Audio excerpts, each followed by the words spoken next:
இங்கே சொந்த கிராமத்தில் கான்ஸ்டபிளாக இருக்கிற கலைப்பாண்டிங்கிற ஒரு ஸ்டேஷனுக்கு கிளம்பிக்கிட்டு இருக்காரு. ஒய்ஃப்மே நின்று அதை பார்த்துட்டு இருக்காங்க. குடும்பம் காலங்காலமாக ஆடு மேய்க்கிற வேலையை பார்த்துட்டு இருப்பாங்க. இப்போ கூட இவங்களோட அம்மா இங்கே ஒரு ஆட்டோட கொம்ப வாயிலேயே கடிச்சு எடுத்துட்டு இருக்காங்க. இப்போ இந்த வீட்டில் வேலை செய்கிற கருப்புங்கிறவரும் ஒரு ஆசையான கையில் ஒரு சென ஆடா பார்த்து கூட அதான் கேட்டுக்கிட்டு இருக்காரு. ஆடு வளர்க்குறது அவ்வளோ ஈஸி இல்லைன்னு சொல்லிட்டு இருக்காங்க. பார்த்தா இவங்களோட ஸ்டேஷன் ஒரு காட்டுக்குள்ளே இருக்கிறனால பாம்பு வந்துருச்சுன்னு சொல்லிட்டு அங்கே இருக்கிற போலீஸ் பயந்து போய் ஜன்னல் மேலேயும் கபோர்ட் மேலேயும் ஏறி நின்றுக்கிட்டு இருப்பாங்க.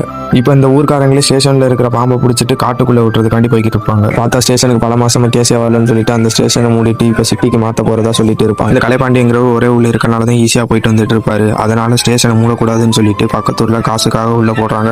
நான் அங்கே போய் பார்த்துட்டு வரேன்னு சொல்லிட்டு இருப்பாரு. இதனால எஸ்ஐயும் எனக்கு இந்த ஸ்டேஷன் ரொம்ப பிடிச்சிருக்கு நானும் வரேன்னு சொல்லிட்டு இப்போ கூடவே போறாரு. பார்த்தா போற வழி ஃபுல்லா இவங்களோட ஆடு தான் மேய்ஞ்சிட்டு இருக்கும். எவ்வளவு ஆடுதாயா இருக்குன்னு கேட்டா தோராயமா ஒரு 5000 ஆடு இருக்கும்னு சொல்லிட்டு கேஸ் வாங்கிட்டு உள்ள போறதுக்கு யாராச்சும் இருக்காங்களான்னு அந்த பாட்டு கிட்ட கேட்டா அப்படிலாம் யாரும் இல்லைன்னு சொல்லிடுறாங்க. இப்போ ஸ்டேஷன்ல உட்காந்துட்டு எல்லாரும் குடிச்சிட்டு அவர் கிண்டல் பண்ணிட்டு இருக்காங்க. ஆக்சுவலா அவரோட பொண்டாட்டிக்கு போலீஸா இருக்க தான் பிடிக்கும். ஆனா இவருக்கு ஆடு வளர்க்கறது தான் ரொம்ப பிடிக்கும். இதனால இவங்களும் உனக்கு பொண்டாட்டி முக்கியமா ஆடு முக்கியமானு சொல்லிட்டு சிரிச்சிட்டு இருப்பாங்க. இப்போ அடுத்த நாள் கருப்புங்கிறவரும் மறைச்சு வச்ச சரக்கு எடுத்து குடிச்சுக்கிட்டு இருக்க போது இப்போ ஒரே இடத்துல காக்கா குருவி எல்லாம் மேல பறந்துட்டு கத்திக்கிட்டு இவனும் அங்கே அப்படி என்னதான் இருக்குன்னு போயிட்டு பார்த்தா ஒரு மனுஷனோட தலை மட்டும் ஒரு பாறை மேல. இவனும் இப்போ கான்ஸ்டபிளா இருக்கிற கலைப்பாண்டியனுக்கு கால் பண்ணிடுறான். அவரும் இவன் ஏதோ குடிச்சிட்டு வளர்றான் போல அப்படின்னு சொல்லிட்டு நேர்லயே வந்து செக் பண்றதுக்காண்டி வந்துடுறாரு. பார்த்தா நேர்லயே தலை இருக்கு.